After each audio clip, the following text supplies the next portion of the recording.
Everyone, welcome back to my channel Shikha beauty world. तो आज का जो मेकअप लुक है ये ईद लुक है, क्योंकि अभी ईद आने वाला है 21 या 22 अगस्त में। तो सभी को एडवांस में ईद मुबारक। तो चलिए देखते हैं लुक मैंने कैसे किया है। लेकिन वीडियो में आगे जाने से पहले मेरे चैनल को सब्सक्राइब कर लीजिए ताकि फ्यूचर में आप और भी ऐसे वीडियोस देख सके, और साथ में जो नोटिफिकेशन बेल है उसे भी क्लिक कर लीजिए ताकि जब भी मैं कोई नया वीडियो अपलोड करूँ तो आप उससे नोटिफाई हो सके।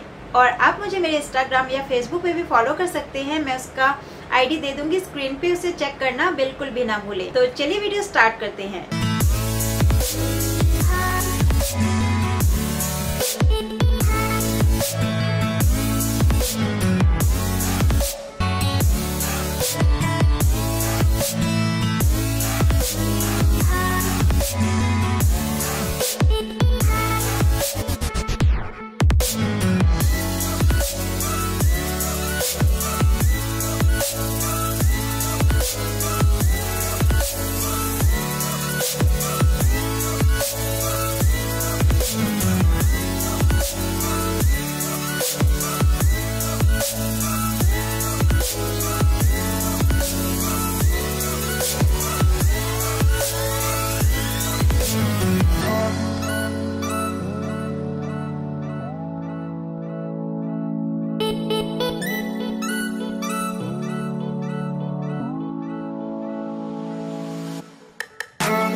लुक अच्छा लगा होगा। अगर अच्छा लगा है तो इस वीडियो को लाइक कीजिए और मेरे चैनल को सब्सक्राइब कीजिए ताकि फ्यूचर में आप और भी ऐसे वीडियोस देख सके।